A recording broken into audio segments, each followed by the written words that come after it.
What's up everybody, welcome back to another video. Today I'm going to show you how to send your Cash App Bitcoin QR code to someone for a super easy transaction. Sending your Bitcoin QR code makes it easier for anyone to send Bitcoin to your Cash App without manually having to type in your wallet address. This video is going to be useful for anyone who wants to receive Bitcoin through Cash App using a QR code instead of a super long and drawn out wallet address. This video is going to be short, it's going to be straight to the point, and it's going to be super simple. So make sure to stick around all the way to the end to learn how to send your Cash App Bitcoin QR code. So first things first is you're going to want to go to your Cash App.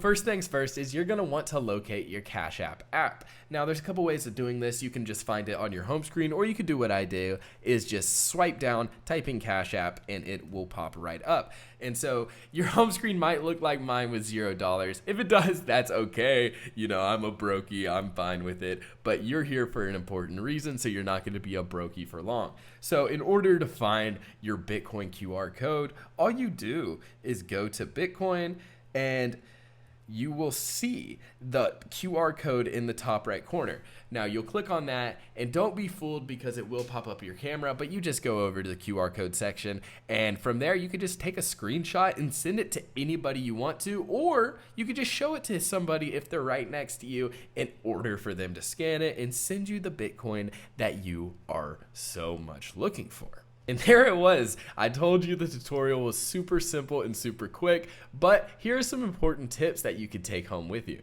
Tip number one is you can find your Bitcoin QR code in the Bitcoin section of the app as well. My second tip is to make sure to share the correct QR code to avoid transaction errors. My final tip is to always double check transactions before sending Bitcoin since they cannot be reversed. And with all of that said, I hope you guys found this tutorial helpful. If you did, please be sure to like the video. Also, be sure to share this video with someone you think it will help, or just a family member and a friend. But most importantly of all, be sure to subscribe for more future tutorials. And with all that said, I hope you guys have a great day, and peace out.